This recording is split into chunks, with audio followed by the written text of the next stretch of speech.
Hello, strangers. Another Tuesday, another true, scary story. And this one is story number 50. I'm a reporter. You can't be one long without pissing someone off. Not if you're any good. People generally do not like scrutiny, and people who are feeling guilty about something like it even less. This sometimes brings some scary business down on you. I guess that could be kind of a horror story in itself. How much can someone mess with you? Not just phone calls with hang-ups or breathing, but physical, real-world stuff.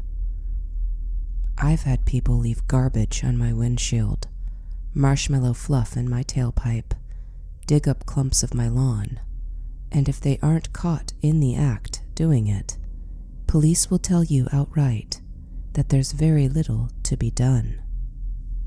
Harassment doesn't get to me very much, though, because, hey, I can see it from their point of view normally.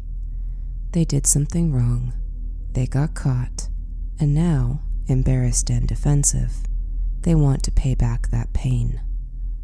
And there's your name in the byline, big and crisp. Obvious target is obvious. But not this story.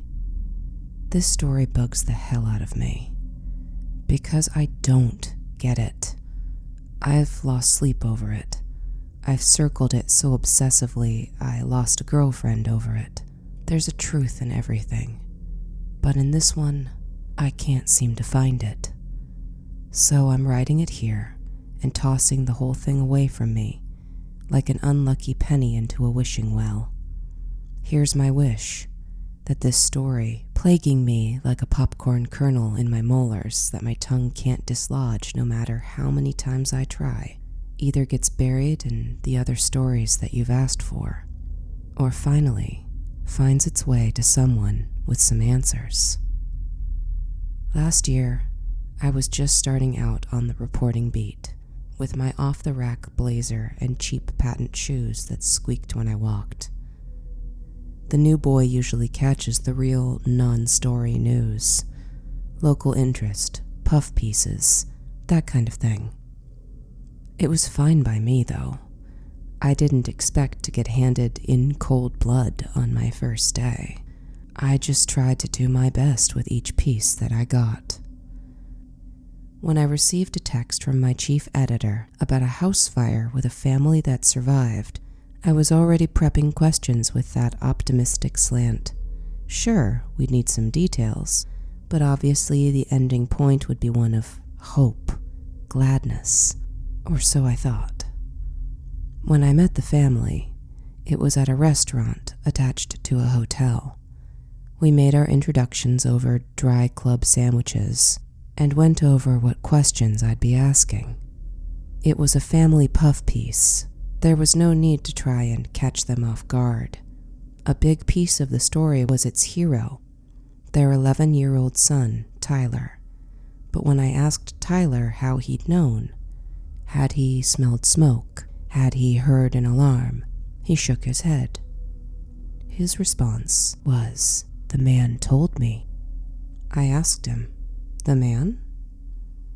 He responded, "The man outside my window." I was thrown for a loop and looked to his parents quickly for a response.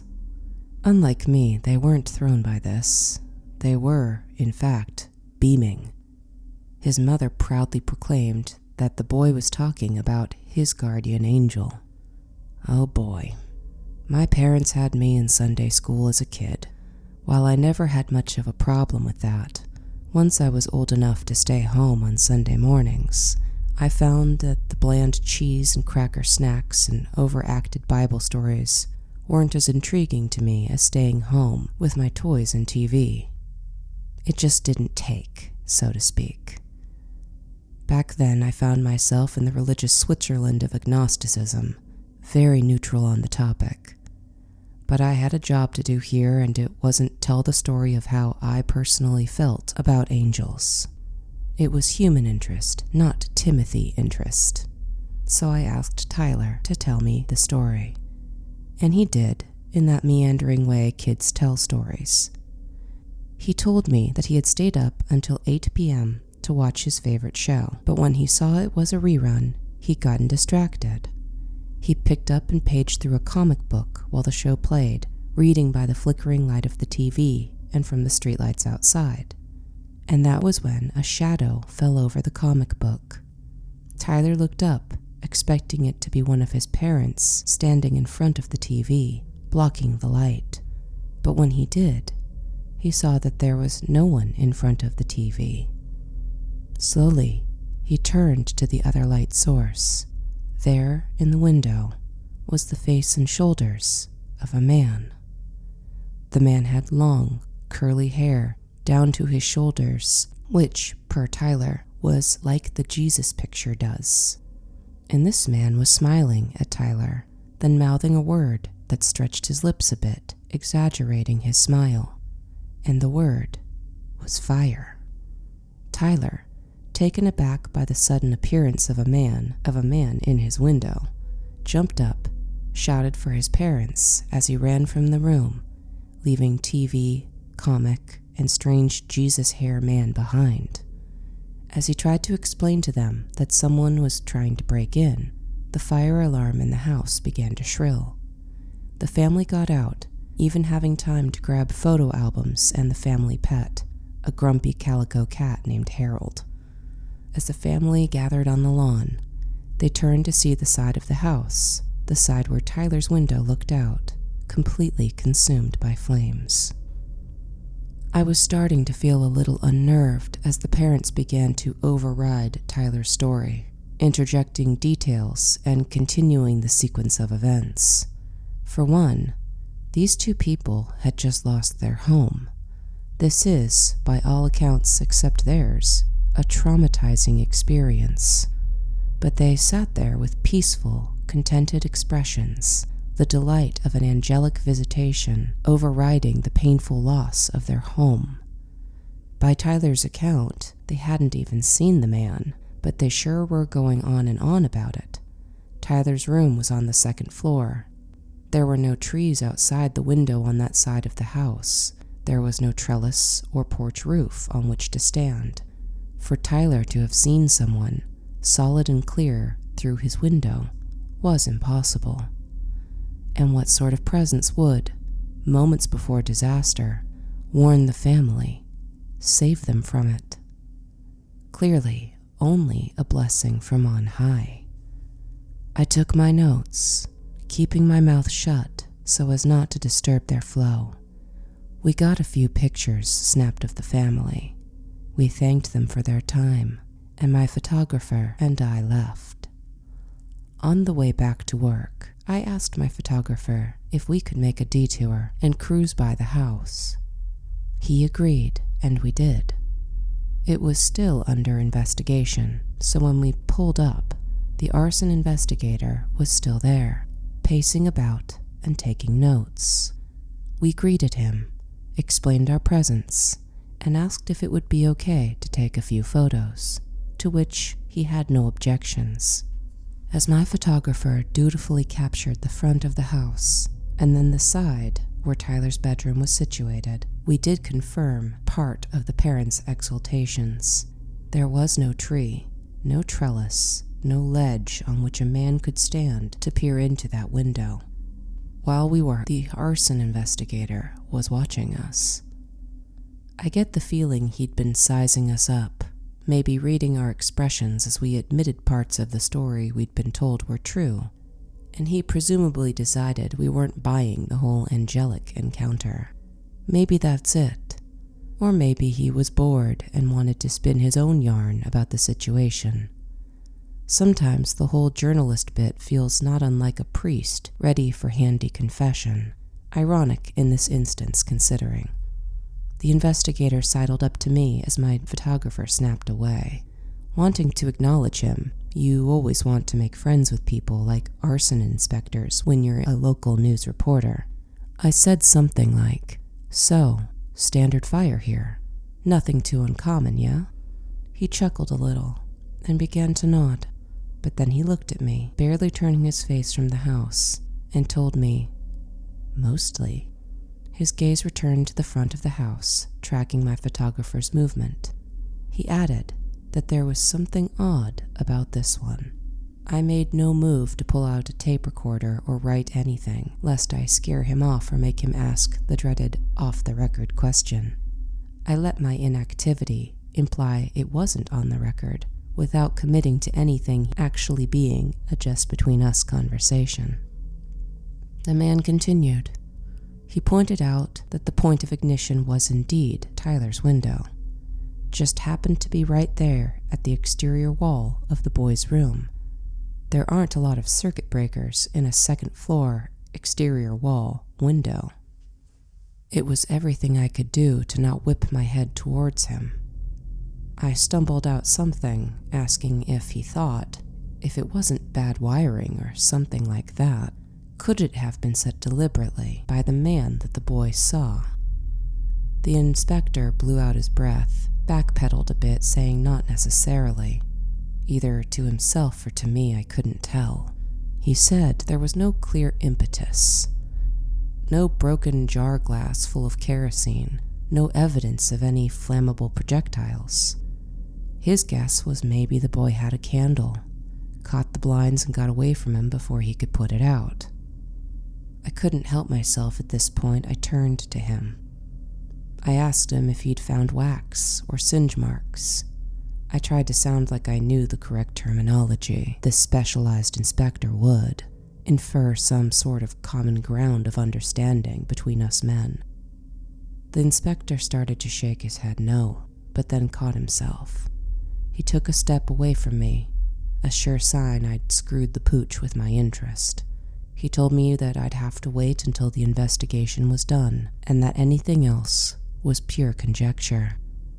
Then he said if we'd gotten our pictures, with the implied ending be, get the hell out.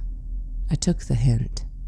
I was kicking myself for showing too much interest, but I hoped to salvage the situation by being respectful and quick to remove ourselves. Back at work, I reviewed the photographer's snaps, but I didn't find anything that told me more than the arson investigator already had. It was as he said. To my uneducated eye, the most damage appeared to surround the boy's window. It was one of two windows on that part of the wall of the house. It gave the appearance of a face with a black eye. I flipped through my notes, locating the phone number of the family had given me for any follow-up questions. I checked my phone. 5 p.m. Not too late for a call. I hit send, and when the man answered, I reintroduced myself, then asked if I could speak with Tyler. The man sounded pleased, even smug to agree, making a big show of handing the phone to the kid, even as the audio became sort of echoey. The man may have been acting smug, but he'd put the phone on speaker before handing it to the kid. I again introduced myself to the kid, who sounded a little wary. I told him again that I was happy to be speaking with him and thanked him for telling his story so well that we'd be able to tell the whole town about it. That bit of importance perked him right up, and then I asked the question I'd asked the investigator. So, Tyler, you said you were able to read the comic by the TV light and the street light outside. Was there any other light in your room? A stroke of luck. I heard the kid's voice click into clarity as he took it off speaker, telling his dad he would be right back because the reporter had more questions for him. I had wondered if the kid would be able to be honest with his father clearly lurking overhead, but he was solving that himself. Wonderful. He spoke again to me after a few moments of shuffling sounds. He told me that no, he hadn't had his room light on, and then his voice lowered comically, telling me he was supposed to be asleep. I lowered my voice in commiseration, telling him that I used to do that too. I liked to read at night. This got me in Tyler's good graces, who proclaimed that bedtimes were indeed for babies. And then I wrangled the conversation back to my question, asking, "So no bedroom lamp, no candle, nothing else?" I had expected to hear Tyler hesitantly admit that there might have been a candle.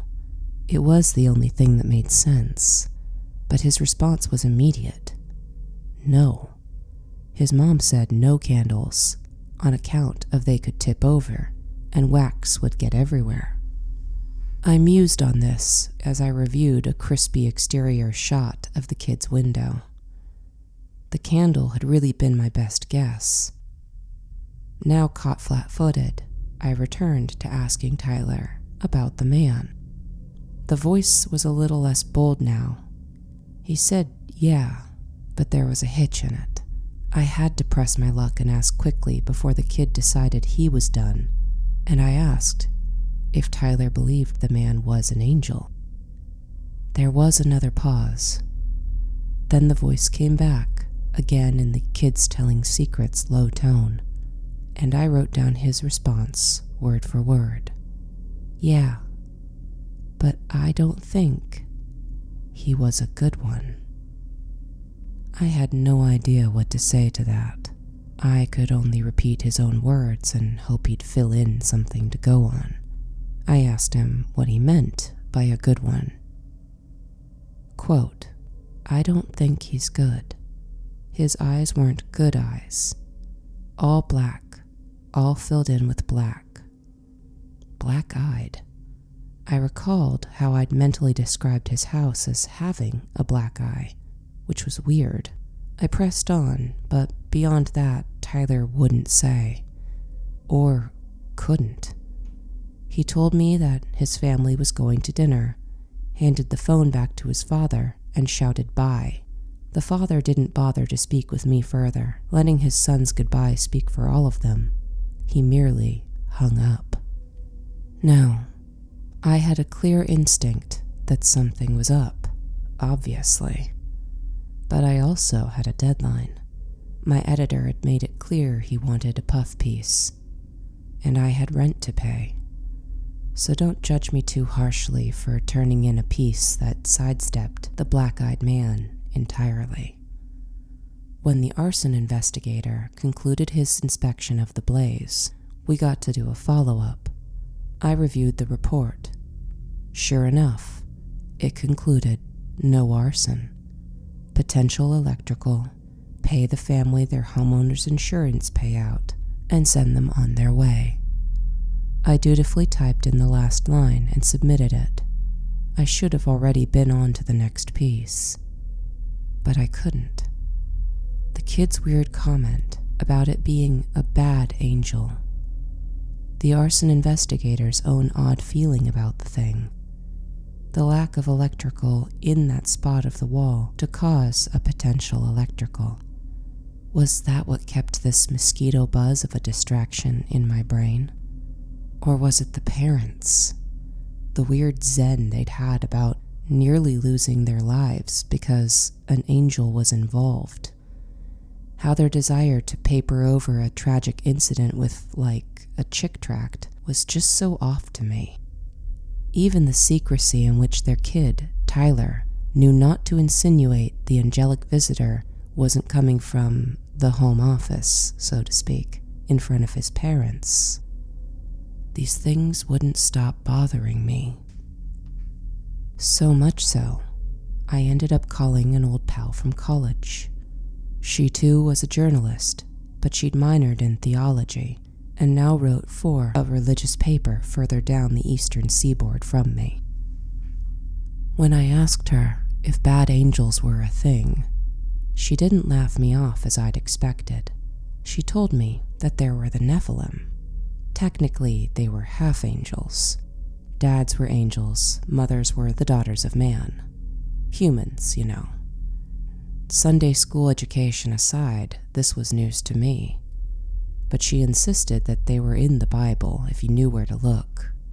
Genesis, a bit in Numbers, but mostly in the book of Enoch.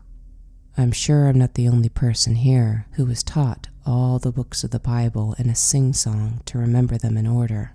A song that in that moment I was repeating in my head, like a kid trying to recall the order of the alphabet. But I couldn't place Enoch, and I asked if it was in the New Testament, one of the weird ones like Revelations. She told me no, it was part of the Hebrew texts, not strictly accepted as part of the canon Bible. And I thought my editors were on me. I'd never known that full books of the Bible had been excised. But I had to bring it back to my original question. So I repeated the word, Nephilim, asking if a Nephilim would warn a kid about a fire. And then I briefly explained the context. My friend paused, taking it all in. Finally, she responded that there wasn't a lot about them that anyone would admit. But even in the uncensored bits, Nephilim were not good. She sighed, paused again, then told me that allegedly they were giants, notably taller than humans and great fighters. Initially, the Bible listed them sort of positively, but in Enoch, the phrasing was there that, yes, once they were good, but then they turned and devoured mankind, then sinned against all manner of creation.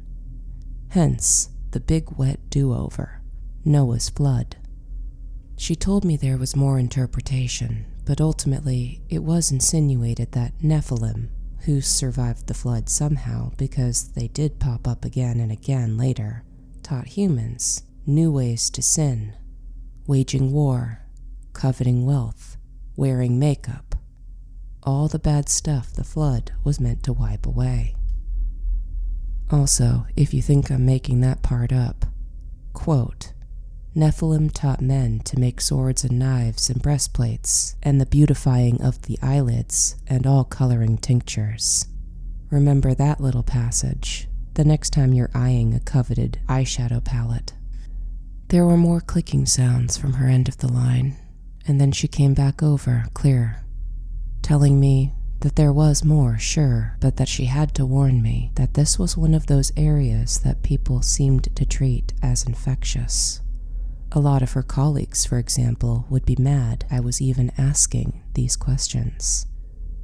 I had been taking notes, but I paused, looking back up to my monitor as though she could see me. The picture displayed on my monitor was one of the pictures we'd taken on our first meeting. The parents looked serene, which was bizarre given the circumstances. Tyler, squashed between them on the cheap vinyl seat of the booth, looked delighted with the attention, if more excited than knowing in his smile. I repeated what my friend had said, phrasing it as Nephilim were sort of a don't ask, don't tell subject, to which she replied yes. Yes, it was very taboo. I looked again at Tyler's eyes, recalling his other observation. Then I asked my friend whether or not the Bible, any bit of it, mentioned if Nephilim had black eyes. My friend was again pausing, but her voice crept back. I was struck that, like with Tyler, my grown friend's voice was lower and conspiratorial, secret-telling. She told me that they got a lot of submissions about encounters with angels for her paper. The nice ones they printed, but the not-so-nice ones did not, quote, strike the appropriate tone. She told me that if she sent me one, I had to promise her that I'd say I didn't get it from her or her paper. Of course my heart leapt. I told her plenty of dark, dusty forums online for me to have found something with no connection, none, to any reputable source. I meant the reputable source to mean both her paper and my friend herself. Something she seemed to pick up on. Must have done, for after we said our goodbyes, only a short time later did my phone ping with an email notification. I picked it up and read what she'd sent along, a story that her paper did not think was suited to their ecclesiastical constituency. The story was brief and riddled with grammatical errors. It concerned a flight the writer had been meant to take in the early 80s from Texas to Toronto. It felt authentic in its unrehearsed, unreviewed form. The gist was this. The lady had been at the Dallas-Fort Worth airport, waiting at her terminal, when she saw a man walking through the sporadic clusters and crowds of the concourse. He was very tall, with head and shoulders clearly above the rest of the throng. She noticed him and thought to herself, poor man. As tall as he was, being crunched up in an airplane seat would be awful. Then, as if sensing her thoughts, the man looked up, locking eyes with her. His eyes were black, filled in coal black. She was startled, looked away immediately from that dead gaze. But curiosity had her head raising to look at him again, confirm the dark eyes. And when she did, the man was gone. No amount of scanning left or right down the concourse exposed a man so tall that hiding was improbable, in an enclosed area making sudden exit impossible. She got a terrible feeling, one she described as sudden but sure. She skipped out on the flight, all because of the vibes she'd gotten off the strange man. On the drive home, she was kicking herself for being a superstitious old biddy, and that shame had her putting off notifying her friends in Toronto that she'd missed the flight. It turned out she didn't have to make that call, though. Her friends bombarded her phone with calls a few hours after the flight had taken off. Near hysterical, with tears and wailing, they'd heard on the news that the same flight their friend was meant to be on had encountered a deadly problem, and that problem was an inexplicable fire of unknown origin that forced the plane down. And when the plane had called its maydays and made its emergency landing, there was flashover that fueled the mysterious fire and swept through the cabin, killing all the passengers aboard where they sat, only feet from egress. I'll admit that, while I filed my puff piece follow-up and moved on to other paid work, I never really put it down. I've done some digging. Every so often, I come back to this one, and before I know it, it's 2 a.m. and I'm searching the same dirty, musty forums I told my friend I'd blame her story on. I'm searching terms like half-angel and black eyes, and I'm seeing words like harbingers, destruction, devour. I'm getting no closer to concrete answers. I'm going to guess that a channel like yours, listeners like yours, are into this scary stuff, and probably are familiar with the same black-eyed children urban legends I found. But I'm going to try to move on.